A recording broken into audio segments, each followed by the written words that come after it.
Block 5, yeah. 650 sous, Vietnam. Il va pas te planter en venant comme ça, il va te planter en venant comme ça, donc si ça te touche ici, il te déchire la carotide, c'est normal que tu meurs. Et malheureusement, il y a eu des morts. Et des morts, maintenant même plusieurs morts, parce que franchement, je pense que maintenant les jeunes d'aujourd'hui, ils se tuent plus qu'à l'époque.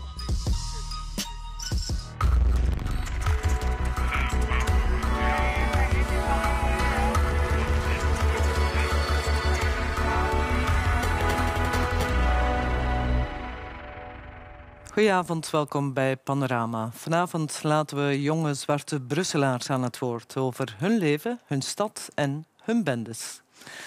Hun ouders zijn jaren geleden uit Congo of Rwanda of een ander Afrikaans land naar Brussel verhuisd. De kinderen groeien op, maken vrienden, gaan naar school, haken af en hangen rond op straat, zonder werk, zonder geld. En dan doen ze domme dingen of plegen zware feiten. Criminoloog Elke van Hellemond en reportagemaker Frank Cassady, zelf van Congolese afkomst, gingen praten met Brusselse bendeleden en ex-bendeleden. Op straat en in de gevangenis.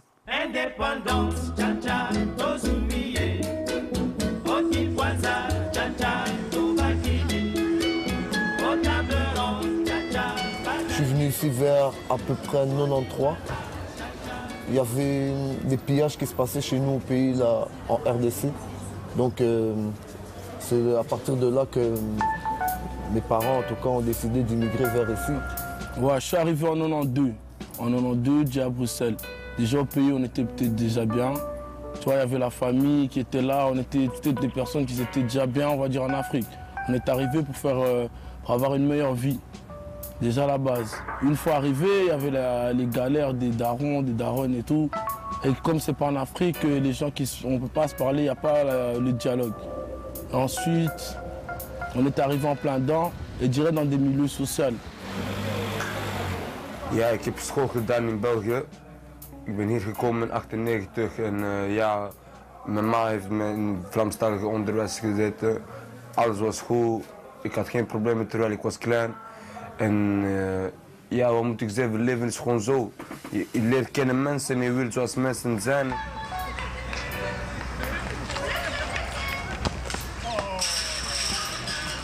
Moi, personnellement, Finest, c'était pour la musique.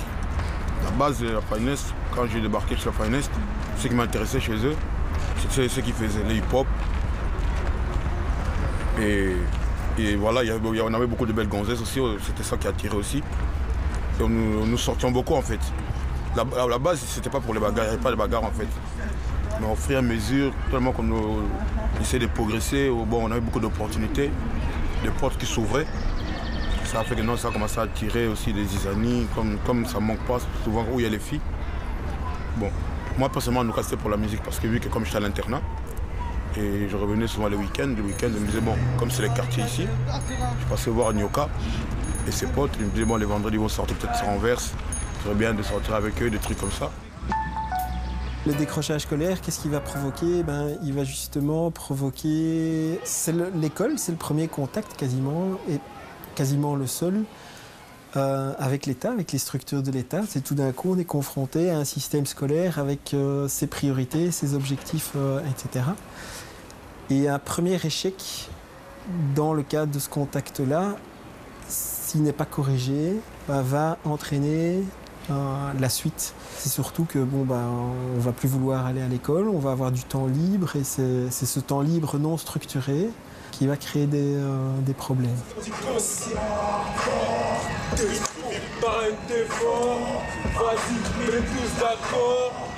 ne dit pas une bande organisée pour faire du mal, une bande. Des gens qui se regroupent pour faire du rap ou de la danse. Et c'est une bande. Et après, on est là, on a envie de faire... On a des hobbies, tu vois. Et ces hobbies, on les retrouve qu'avec ses amis, tu vois. Et après, c'est des amis. Et puis après, il y a d'autres choses à faire. Il n'y a pas d'argent, comme je t'ai dit. Donc, il faut chercher l'argent. Personne ne va te donner l'argent. Tu vois, nos parents, c'est pas des parents qui étaient riches. Dans le 3/4 de nos familles, c'est pas des parents qui avaient des grands moyens. Donc ça veut dire que les enfants, même les parents leur demandent de ramener un bien à la maison. Ils y voient sa mère qui excuse-moi du mot, en chien, il va pas la laisser quand même. Donc qu'est-ce qu'il va faire? Il va prendre des moyens des fois un peu catastrophiques, quoi. Et voilà ce qui a fait le décrochage scolaire de la plupart des jeunes. C'est le manque de thunes à la maison, il faut ramener de l'argent à la maison, donc il faut trouver des moyens, des fois désagréables, pour ramener cet argent à la maison. Capté ? On n'a jamais rien manqué de rien. Même quand on était à l'école, on avait nos tartines, on avait nos récrés, nos parents nous ont toujours mis bien. Mais c'est le fait de voir comment nos parents étaient en train de souffrir pour nous qui nous a un peu déviés de cette voie scolaire parce qu'on se dit, en fin de compte, on connaissait même des gens qui avaient leur diplôme, qui avaient fini leurs études. Et en fin de compte, ils étaient caissiers au Cora ou au GB.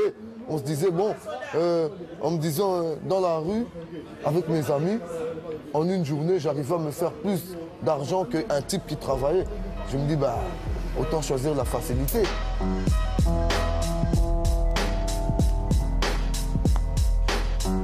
Je suis à un chemin peut-être négatif, mais c'est par rapport à sa vie qui lui-même est en train de mener par rapport à sa propre vie. Parce qu'on vit tous la même haise. Donc il y en a qui s'influencent par rapport voilà, qui s'influencent, d'autres qui viennent de là, l'autre qui vient de là. On est obligé de suivre, faire les choses. Pourquoi? Parce qu'on ne veut pas sentir que voilà, je pourrais pas. Et surtout quand tu es petit, tu ne peux pas dire ouais, voilà, je ne peux pas le faire. Je ne peux pas faire la connerie qu'il fait parce que les gens pourraient me dire que voilà, je suis un espèce de pute ou je ne sais pas quoi.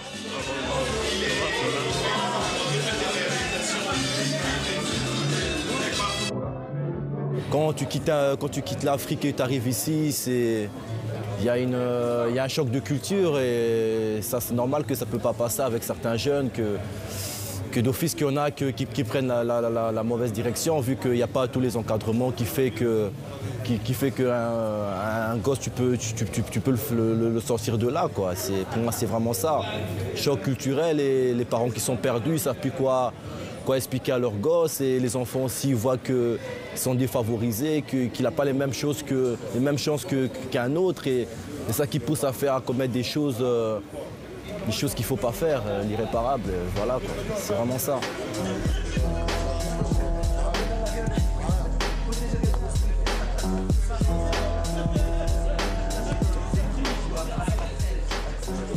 Une bande urbaine, ce n'est rien d'autre qu'une série de gens qui habitent dans le même quartier, qui sont potes, qui fréquentent les mêmes écoles, qui développent des relations interpersonnelles entre eux. Dans ces noyaux-là, il y a des gens qui sont plus proches les uns des autres et qui forment des petits noyaux au sein de la bande. Et qu'est-ce qui va se passer? C'est qu'à un certain moment, il y a un certain nombre de ces gars, mais pas tous en même temps et pas tous à la fois, qui vont commencer à avoir ce qu'on appelle une activité criminelle.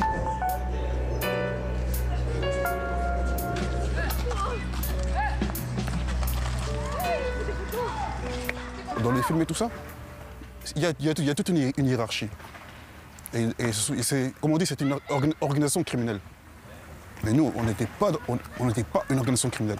Moi, je parle de mes potes à moi. On n'était pas une organisation criminelle, on était là, on s'amusait et tout. Celui qui fait des bêtises, il fait ses bêtises de son côté. Mais jamais tout le monde ensemble. Chacun fait ce qu'il veut. Comme on dit, électron libre. En gros, moi, je ne veux pas dire que je suis rentré dans une clique. Peu importe une bande ou quoi, tu vois. En gros, tout a commencé au bac à sable, hein, au quartier nord, au DASquad, avec l'équipe. Entre-temps, du DASquad, j'allais à tel quartier, de tel quartier, j'allais à tel quartier. Et puis, on a commencé à l'école, on a commencé au bac à sable, dans le même secteur, on se fréquentait, les mamans se connaissent depuis qu'on est gosse. Et à force de rester ensemble et tout, on forme une équipe.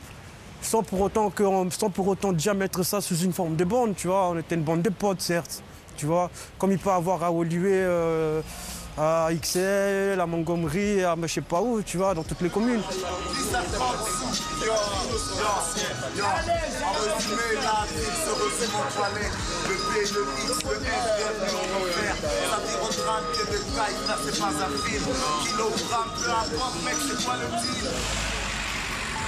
C'est toutes des rues sans issue, donc difficulté d'intervention quand il y a des patrouilles qui passent par ici. Ma connaissance des bandes urbaines a commencé dans les années 90, plus précisément en 94, où on parlait des toutes premières bandes suite à la sortie du film New Jack City, qui a eu un gros impact essentiellement sur la communauté subsaharienne. Et où on a eu les premières bandes qui sont apparues chez nous, qui étaient les New Jack, les Black Demolition. Puis un peu plus tard, on a eu les Coups de Fou Clan, il y a eu le blackface aussi. Enfin, il y a eu toute une série de bandes, les Black Wolves qui sont apparus encore un peu plus tard. Et à cette époque-là, je me rappelle, j'étais en patrouille. Ce qu'on faisait, la réponse était essayer de neutraliser directement ces bandes. On ne cherchait pas tellement à connaître leur fonctionnement. On cherchait surtout à les neutraliser au plus vite. Et voilà, il se trouve qu'il y avait des groupes de jeunes. Et ces groupes de jeunes-là se retrouvaient en compétition parce que voilà, peut-être que toi tu avais une paire de baskets plus fraîche que la mienne, mais ça ne te donne pas le droit de me regarder dans les yeux parce que voilà, c'était un peu ça. Donc ça pouvait partir en vrille pour tout et n'importe quoi. Ça peut être à cause d'une fille. La vraie source du problème au jour d'aujourd'hui, c'est juste, pour moi, c'est un manque d'information et c'est une espèce de drogue voilà, qu'on vous vend par le biais des médias, la télévision, voilà, au bout d'un moment, on ne peut plus se passer de cette drogue. Et c'est quoi cette drogue? C'est un mode de vie, c'est le gangstérisme, c'est voilà, Nino Brown, c'est New Jack City, c'est Menace Sous City, c'est tout, c'est la haine.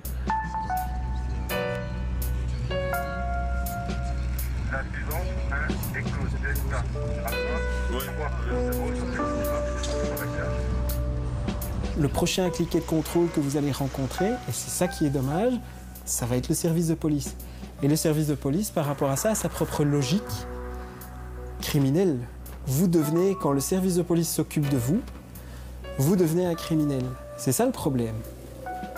Quand vous rentrez dans la machine et que les services de police s'occupent de vous, on est dans une logique d'infraction au code pénal, avec une sanction, avec des victimes de l'autre côté, le fait qu'il va falloir payer, rembourser, et ainsi de suite. Et donc voilà, nous on arrive beaucoup trop vite dans ce parcours-là des jeunes, on arrive beaucoup trop vite comme point cliquet de sécurité de l'État qui dit stop. J'ai vu des gens qui se sont battus entre eux, qui se sont plantés, qui se sont tapés des coups de marteau, des coups de bouteille, des coups de scie, des coups de hache. À cette époque-là, j'avais jamais vu de mort. Depuis 2000, il y a eu un premier mort. Maintenant, la plupart des gens, c'est jamais fait exprès. Faut pas penser que ça a été voulu. La plupart des trucs, c'est j'ai voulu me défendre. En fait, la plupart des mecs qui tuent actuellement, c'est des gens déjà, au fond d'eux, ils ont peur. Donc lui, il se sent déjà, il a peur face à la personne qui est en face de lui. Et si tu as une peur comme ça, qui que tu sois, tu peux tuer quelqu'un. Qui que tu sois. Si maintenant, on te montre un couteau, et la peur, tu te dis, oh, mais comme sur un couteau, moi, je n'ai pas de couteau. De toute façon, bon, normalement, on n'est pas censé se prendre avec un couteau. Mais bon, les gens, ils se prennent avec un couteau, comme pour dire, il faut les défendre, quoi. Mais bon, le début du commencement du couteau, c'est encore une autre histoire. Ça commence toujours par une dispute. Une dispute, ah nanani, nanana, l'autre devant les gens, les yeux des gens et tout. Et voilà, ça en arrive là. Faut pas penser que, oh, c'est bande urbaine, que l'autre, il a ciblé la personne pendant toute la nuit et qui s'est dit demain, dès que je le vois celui-là, je lui plante en plein cœur. Non, c'est des trucs qui sont arrivés parfois comme ça. Hein. Une bagarre, l'autre il n'a pas eu bon sur le moment, il a donné un coup de couteau, sans vouloir lui donner la mort, hein, sans avoir l'intention de lui donner. Et la plupart du temps, c'est comme ça que ça se passe.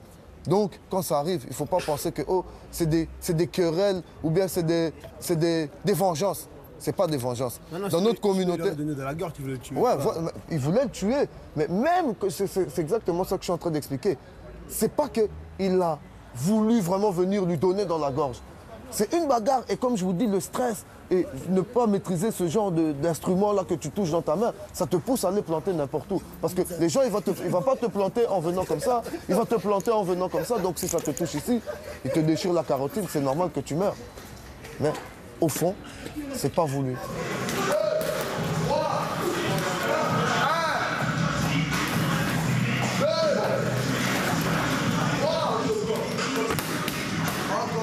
ce qui est le plus dérangeant au niveau de la bande, et ce qui se marque d'ailleurs beaucoup plus par rapport à avant, c'est le problème de conflit entre bandes. Où là, vraiment, ça atteint des... Ils sont ultra violents. D'ailleurs, il n'y a pas photo, on a plus de morts aujourd'hui qu'avant. Pourquoi ? Tout simplement parce que les petits, ils ont connu les anciens, et puis ils se disent, nous, on veut faire comme eux. Toutefois, ils ont... Enfin, personnellement, je trouve qu'ils n'ont pas l'envergure. Déjà de 1. Puis de 2, ils sont... contrairement à ce qu'on dit, ils ne sont pas si cons que ça. Ils savent très bien à quoi ça mène, parce qu'ils ont vu les grands, à quoi ça les a menés. Donc ils se disent, ils veulent toujours faire comme les autres, mais ils n'ont plus qu'une seule valeur à défendre. Pour moi, c'est le respect. Et c'est ce qu'ils ont envie de défendre dans la rue, c'est le respect. C'est comme partout dans le monde. Tu vois. Aux States, je pense que les jeunes, quand ils ont des problèmes, vu que là-bas, avoir un flingue, c'est comme avoir du pain, tu vois. Voilà, dès qu'il y a un problème, les gens se tirent dessus. Ici à Bruxelles, c'est une mentalité des barbares. Les gens ils ont grandi avec des couteaux, des gazeux, des scies, tu vois. Et maintenant, malheureusement, vu qu'à l'époque de New Jack, KFC, c'était plus sanglant que ça, tu vois, les gens ramassaient des 8 coups de mousse et que personne n'est jamais mort d'un coup de couteau.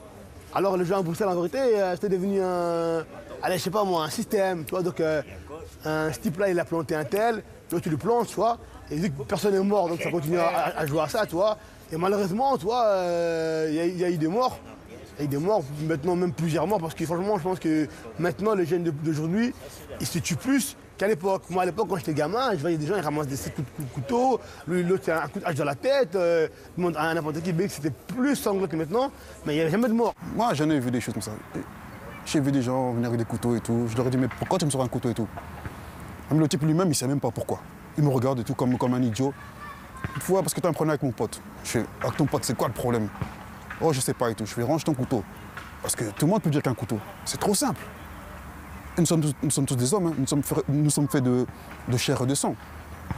Mais comme on dit, celui qui joue avec le couteau périra. Bon, c'est avec l'épée, bon, vous avez compris quoi. Entre parenthèses, il y en a qui donnent des coups de couteau, tu vois. Parce qu'avant, ça a commencé avec des coups de couteau, des scies. Et après, c'est passé au flingue et tout ça et tout, tu vois. Donc, ils veulent toujours faire plus que, tu vois, ouais, ceux-là, c'est des petits cons. Nous, on a une grosse artillerie, tu vois. C'était genre, nous, on n'est pas des gamins, tu vois. Donc, c'est juste pour montrer que nous, on est supérieur à tout le monde, tu vois. Donc, eux, dans le genre qu'on nous, on est là, ça frappe fort, tu vois. Eux, ils viennent, ils auront des couteaux, nous, on aura des flingues. Ben, c'est eux qui vont courir et c'est eux qui vont aller à l'hôpital, à la morgue. Tu vois la suite. Donc, c'est un peu ça. C'est juste pour montrer le degré de violence qu'il est lourd chez eux, tu vois. Pour moi, le fait qu'il y a beaucoup de Congolais qui s'affrontent, qu'il y a beaucoup de querelles entre nous, pour moi, c'est beaucoup d'ignorance. C'est beaucoup de... C'est, comme j'ai dit, l'ignorance tue, le savoir est une arme. Les gens ils ne se rendent pas compte de certaines choses et c'est ça qui peut créer tout ça. Pour moi, c'est les gens qui nous divisent plus qu'autre chose pour mieux régner, tu vois. Le pays, il est grand, il nous crée des faux problèmes. Et toi, si c'est trop bête, tu n'as pas été à l'école, tu n'as pas été éduqué correctement, d'office que tu vas tomber dans le piège, tu vas mordre à l'hameçon. La cohésion et la force autour de l'identité de la bande est quand même très très forte au niveau des bandes urbaines Afrique subsaharienne. Ce qui explique aussi, à mon avis en partie, la violence des affrontements entre bandes. L'enjeu d'honneur ou d'identité est très très important. Quand vous le combinez à des problèmes d'alcool et des problèmes de prise de stupéfiants et que les bagarres se déclenchent, alors vous assistez à des phénomènes on va appeler ça d'hyper-violence quand il y a des affrontements entre bandes. Donc vous pouvez avoir des bandes urbaines où le niveau d'activité ou de violence criminelle n'est pas si important que ça, mais quand il y a un affrontement avec une autre bande, ça prend des proportions quasiment délirantes. Hein. Quand on voit ce qui se passe dans les agressions dans le métro, oui, j'ai croisé 2 gars de telle bande, et puis 5 minutes après, il y a 10 gars de cette bande-là qui sont venus et ils ont sorti des marteaux, j'ai dû me défendre avec ma machette. On est dans des registres, mais tout à fait qu'on ne connaît pas avec les bandes d'autres types. Zoals mijn huis. Ik ben daar al 7 keer geweest, gecondamneerd. Ik ben daar 11 keer geweest voor niks.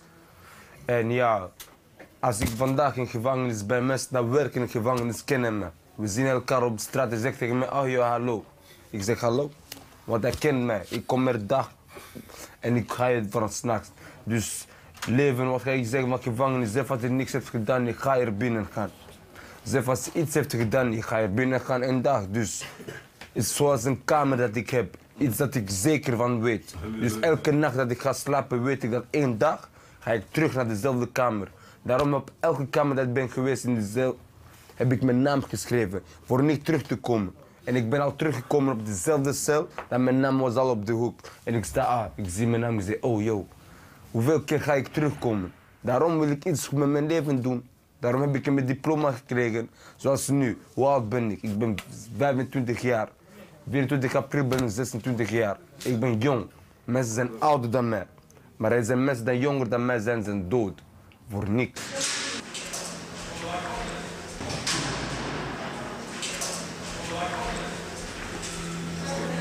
De laatste keer hebben we elkaar ontmoet, het was in Naamse Poort, El Sene. 1050 Matongé in de Afrikaanse wijken. Ja, toen was ik vrij. Maar nu zit ik weer vast. Ik zit vast in Saint-Hubert. Het is een gevangenis hier. En ja, ik moet mijn tijd doen. Ik ben hier tot 2015. Maar ja, oude dingen komen gewoon weer terug.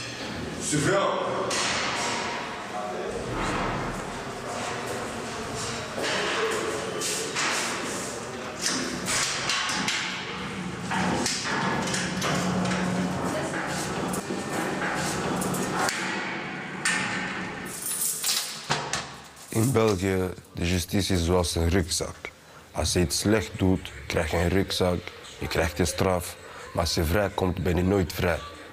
Je hebt altijd iets achter je en je moet het weten, want als je nog iets doet, dan komt je terug. Als je iets niet respecteert, dan moet je toch terugkomen. Mijn situatie is niet zo bijzonder als de andere situaties. Kijk, iedereen heeft zijn straf gekregen.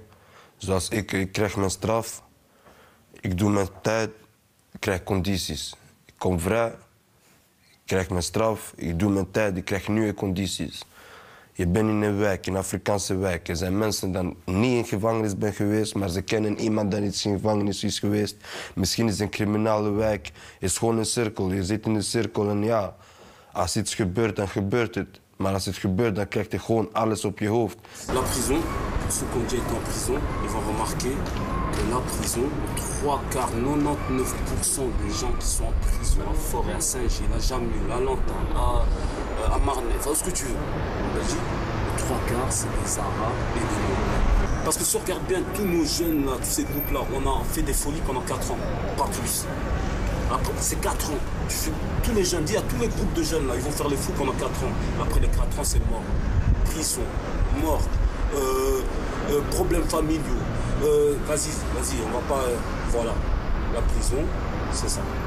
Franchement, l'impact que la prison peut avoir envers les jeunes congolais, c'est qui tout double. Hein. Soit tu as compris, soit tu en ressors encore pire que la manière dont tu étais rentré, quoi.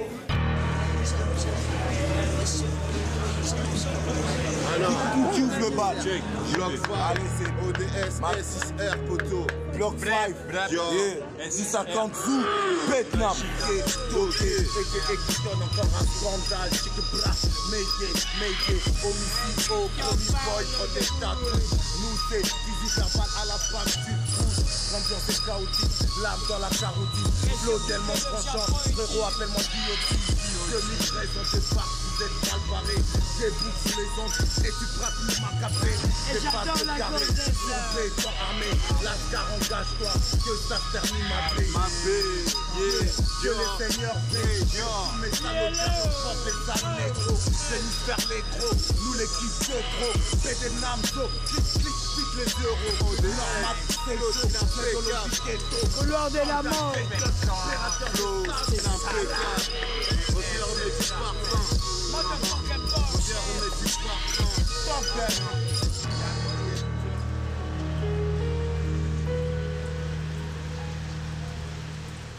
Moi, personnellement, quand j'ai fait partie de ces bandes-là, ben, tu sais, j'étais jeune, tu vois, et quand on est jeune, tu vois, on est inconscient et tu vois, on agit plus par comment dire, un peu n'importe comment, tu vois. C'est, comment dire, tu penses pas à tout ça. T'es pas en train de te dire, ouais, si je mets un coup de couteau à celui-là, est-ce que je vais aller en prison? Tu penses pas à tout ça. Ce qu'on ressent personnellement, hein, c'est qu'on nous donne rien. Pour le moment, c'est pas parce qu'on a arrêté nos études ou bien qu'on a eu quelques embûches avec la justice qu'on n'a plus droit à travailler ou à avoir un taf. Tout ce qu'on demande, c'est ça. Voilà pourquoi ça bat, pourquoi les jeunes sont révoltés. Eux aussi, ils veulent rouler dans des grosses gamos. Eux aussi, ils veulent habiller Versace, Gucci, comme on voit à la télé. C'est la télé qui nous vend tout ça. Donc quoi, on ne veut pas être les derniers, tout le monde veut être le premier. Donc voilà pourquoi tout le monde à XL vend. Il ne faut pas dire port de Namur. Tout XL. Et il n'y a pas que XL. En bas aussi. En bas, Molenbeek, ça vend. Scarbeck, ça vend. Donc il ne faut pas focaliser, ouais, XL, XL, XL, non. Parce que XL, c'est devenu comme si, ouais, c'est ici parce qu'il y a des bandes BU, non. Plaques tournantes, non. Partout en Belgique, ça vend. Là maintenant, franchement, on n'est que des débrouillards. Je pense que nous, tellement qu'on n'a pas eu les portes ouvertes pour nous, on a voulu se révolter. Après, le système nous a baisés. Et aujourd'hui, on a un niveau qui, voilà, en tout cas, même quand c'est ceux qui vendent, ils sont là pour. Ils gagnent 10 €, 20 € facilement parce qu'il a ses couilles pour aller braquer ou pour aller faire ça, mais voilà, il ne veut pas le faire. Déjà, tu vois, quand il y a un jeune qui est en prison, Jean, il a quoi, il a 19 ans, tu vois. Déjà, pour trouver du travail avec son casier judiciaire, c'est pas facile. Et donc, c'est vrai qu'il y a des centres de réinsertion, tout ça, mais bon, le conseil que je pourrais leur donner, c'est plus d'aider les jeunes, tu vois, à trouver du travail. Parce qu'aujourd'hui, les jeunes, ils se plaignent, tu sais, j'en ai ici aussi, il y en a ici aussi des fois qui se plaignent, ouais, moi quand je vais sortir, ben, je sais pas, je vais retrouver de l'argent, ceci, cela. Ils pensent plus à, tu vois, à trouver de l'argent. Donc, ce qui fait que c'est pour ça qu'ils récidivent plus facilement. Non, la nouvelle génération, elle est pire. Pire dans le sens que, bon, de un, il n'y a plus de respect. Parce que nous, on respectait les grands. Comme on disait, les grands frères et tout. Bon. Même si ce n'était pas notre frère et tout, mais bon, on respectait. Comme on dit, on respectait même, bon, entre guillemets, on respectait l'ennemi. Mais les petits là, ils ont plus aucun respect. Ils font quoi? Ils vont boire, ils vont fumer. Et dès qu'ils ont bu, ils ont fumé, ils écoutent un peu de la musique, là, ils écoutent ouais, tout pas que tout, wesh, wesh, wesh. Après, ils pètent les plombs. Donc ils sont bien ivres, ils pètent les plombs. Et ils veulent se prendre pour les plus forts du monde et tout, ils font les gangs, ça. Et ils font des dégâts, Tu vois, les petits, ils veulent faire comme les grands. Tu vois, les petits veulent toujours copier les grands. Donc en fait, c'est, comment dire, le petit se dit, bon, tel grand, tu vois, il a fait ça. Il a été, il a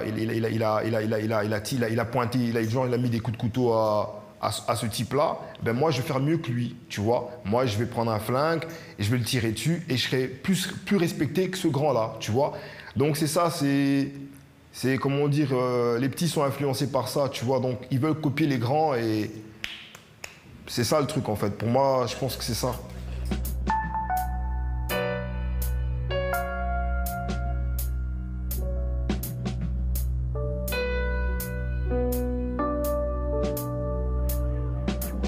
Les gens, ils se tuent parce qu'ils ne se connaissent pas. Ils se tuent parce qu'ils ne se connaissent pas déjà à la base.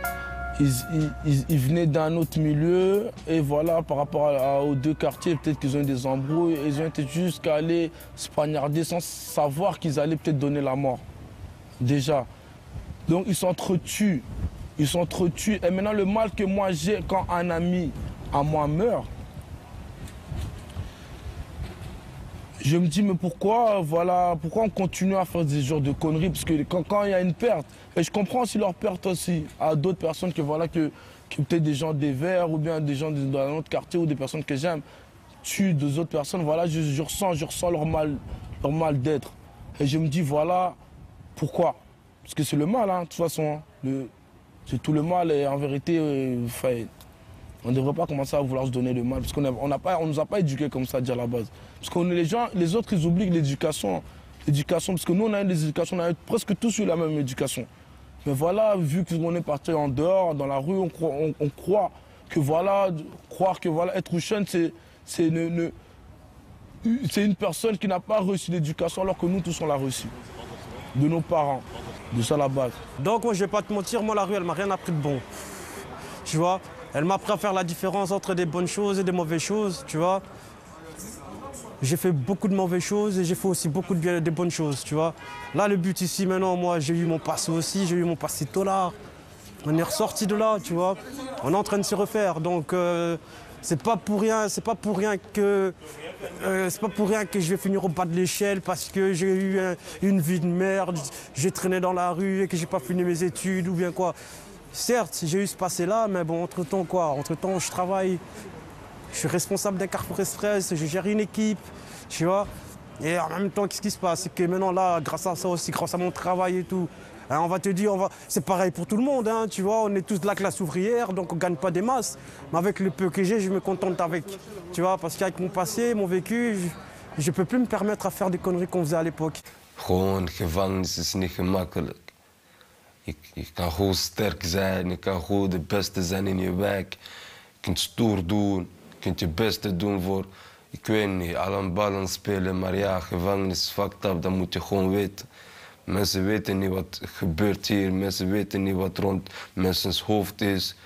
Ah ja, je weet niet wat in mijn hoofd zit. Ik wil goed mijn leven uitbreiden, maar ja, als ik hier tot 2015 ga zitten, ik weet niet welke gezicht ik ga hebben in 2015. En ja, als ik een les kan geven aan iemand, kom niet naar gevangenis. Als je iets slecht wilt doen, doe het goed. Maar doe het niet slecht, want ja, man, het is niet prachtig hier. La violence, ça sert à rien. Mais c'est pas pour autant que je vais leur dire de ne pas se défendre quand ils ont un problème, quoi. Mais qui se portent bien, qui gardent la forme, qui bombent les torses. Parce que, bon, moi, c'est pour le Congo aussi, je leur demande, parce que, vu que je fréquente un peu beaucoup les grands pour les pays et tout, c'est un truc qui nous soude, nous les jeunes, qui nous permet de rester calmes, de ne pas tout le temps penser quand tu vois l'autre, pourquoi tu regardes mal, pourquoi tu... Non. En tout cas, qui se portent bien et qui prient, voilà, quoi, c'est tout ce que je vais leur dire. À l'heure actuelle, nous, dire qu'on est encore dans les enrôles de bande urbaine, je pense pas. Soit tu l'es, parce qu'en vrai c'est un concept, tu vois, c'est que tu marches avec quelqu'un, exemple lui c'est mon négro, si lui il a un blême, c'est mon blême à moi, donc voilà, tu vois. Soit tu l'es toute ta vie, quoi, c'est-à-dire même 50 ans plus tard, avec une canne, ton pote il ramasse une canne, tu remets la canne à ta place. Normal, tu vois. Maintenant, la rue, à ce qui paraît la rue c'est gangsta, ça ramène des meufs. Ici, il n'y a que des débrouillards, voilà, ici il n'y a que des débrouillards mon frère. Maintenant, moi, je sais pas, c'est pas pour clasher d'autres quartiers, tu vois. Ici, c'est pas on tient les murs au quartier, voilà, on pose pour poser. Non, non, non. Les gens, ils viennent ici, il faut leur argent de poche ou leur argent tout court. Parce qu'il y en a, ils ne sont pas dans le TPS, il y en a, ils n'ont pas de revenus. Il y a des darons, et de toute façon, dans le monde où on vit, tu vois, je pense que c'est presque impossible de travailler et vivre du taf.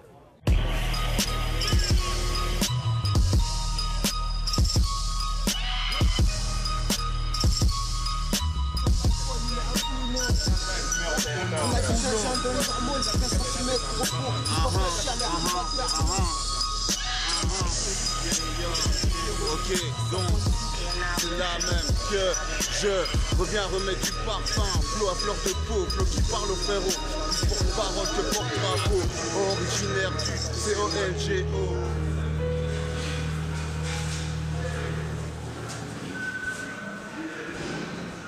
We waren allemaal vrienden, maar door de politie zijn we een bende geworden. Gewoon omdat we altijd samen waren. Zoals ze hebben onze naam gegeven. Dat was al vroeger, toen 1999, ja. Maar ja, nu, we zijn al oud geworden. Mensen hebben kinderen gekregen. Mensen hebben iets anders te doen in hun leven. Ik heb een paar vrienden die spelen voetbal. Anderen zitten vast. Anderen zijn dood. Maar ja, het is leven. Ik wil niet zo zijn. Dus ik wil iets goed met mijn leven doen. Il faudrait que les gens aillent faire du sport.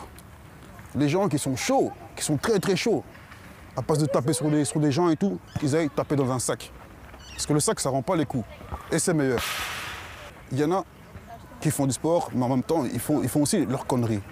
Et d'autres qui cachent leurs trucs derrière l'église. Il y en a beaucoup, hein. Oh, moi j'ai pris, mais tu le vois, il fait des conneries. Mais c'est pas ça la vie, tu vois. Mais bon, il faut penser aux parents. Il faut penser aux parents et tout. On n'a qu'une mère, on n'a qu'un père et tout. Bon, moi je dis ça, mais bon, moi je suis passé par là, mais maintenant j'ai vécu, j'ai donné, j'ai ramassé. Bon, on est là, bon, j'ai reçu ma leçon, mais bon.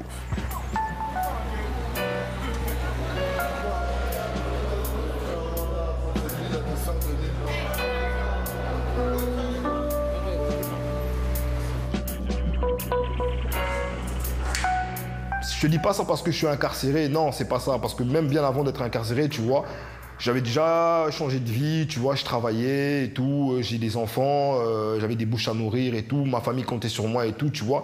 Comme je t'ai dit, je me retrouve ici, pourquoi? Parce que dans le passé, j'ai commis des faits, j'étais inconscient, et ben ça m'a ramené ici. Donc, tu vois, tout se paye, tôt ou tard, tout se paye, tu vois ce que je veux dire? Donc aujourd'hui, je suis là parce que là, je regrette parce que je me dis, ah, j'avais changé de vie, tu vois, et la vie que je mène maintenant, enfin, que je menais avant de rentrer, pour moi, c'était ça, la réussite.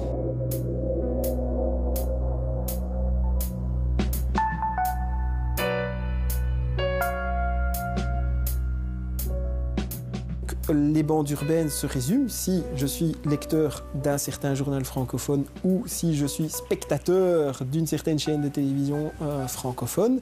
Le phénomène des bandes urbaines se limite à des affrontements entre des bandes sur le territoire de Bruxelles. Pire encore, c'est un article qui est paru dans un journal, hein, je vais le citer, La Dernière Heure, parce qu'il n'y a pas de secret, qui m'avait fort frappé, c'est qu'on parlait des bandes urbaines, et on sait très bien qu'au niveau du suivi des services de police, nous, à notre niveau, on avait recensé à l'époque l'existence de 25 bandes urbaines. Donc on savait qu'il y avait des bandes urbaines, elles sont gérées, et donc ça ne posait pas de difficultés majeures en termes de sécurité. Hein, donc nous, on peut toujours aller dans le quartier Germinal, qui était le quartier de la bande 1140, qui est toujours le quartier de la bande 1140, et je veux dire, il n'y a pas de problème pour avoir une activité des services de police. On peut ralentir et on la freine comme ça.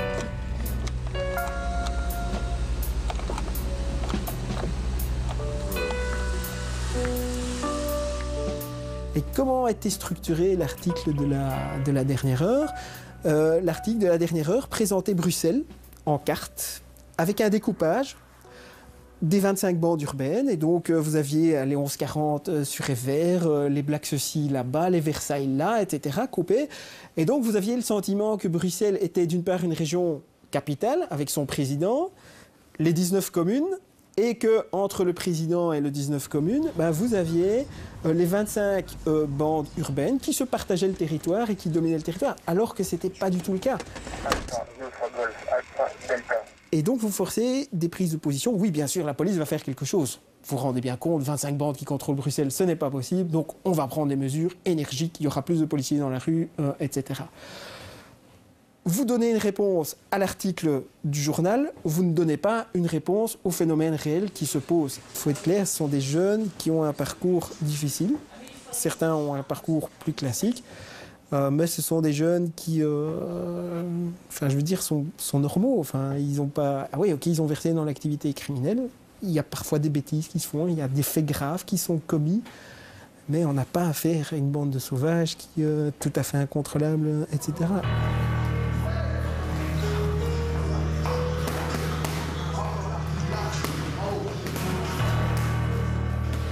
Bon, voilà, moi, je pense aussi que faut pas rêver. Je pense pas qu'on peut éradiquer la délinquance en une année, en 2 ans, en 10 ans. La délinquance a toujours existé. Il y a toujours eu des gens qui vivent en mode anarchie. Et je pense que tout ce qu'on peut rêver, tout ce qu'on peut espérer, en créant cet aspect-là, notre but, c'était vraiment de donner un exemple positif de la communauté et montrer aux gens qui sont encore dans la délinquance que même si nous, on est issus de la délinquance, on a évolué, on a fait un pas en avant. Mon rêve, c'est que l'année prochaine, il y a moins de délinquants, il y a moins de morts, et que chaque année, ce soit exponentiel. Ben moi, le conseil que je peux donner aux jeunes, tu vois, aux plus jeunes, à nos petits frères, tu vois, c'est de ne pas faire comme nous, tu vois. Parce que nous, on s'est plantés, tu vois. Et aujourd'hui, on est là en train de payer. Et parce que c'est quoi réussir? Réussir, parce que moi, quand j'avais 16 ans, pour moi, réussir, c'était quoi? C'était être le plus beau, le plus fort, avoir une belle caisse, comment dire...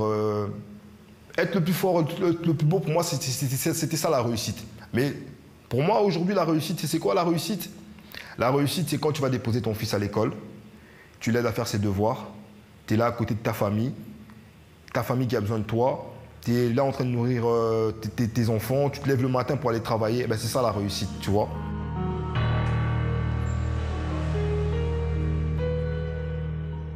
Wijze raad van Milko Sarko voor de nieuwe generatie zwarte jongeren in Brussel. Vraag is natuurlijk of die vanavond naar Panorama gekeken hebben. 1 op de 10 kinderen in Vlaanderen groeit op in armoede. Volgende week laten we ouders en kinderen zelf vertellen wat dat voor hen betekent. Graag tot dan. Als ik terug naar school ga, de eerste dag, dan begint iedereen te praten over... ik ben naar Italië geweest, ik ben naar Duitsland geweest, ik ben naar Brazilië geweest. Ja, ik moet dan zeggen, ik ben gaan zwemmen en zo. En ja, dat is gewoon niet zo leuk, want dan hoor je al die toffe verhalen en dan weet jij dat je er misschien nooit zult meemaken in je jeugd.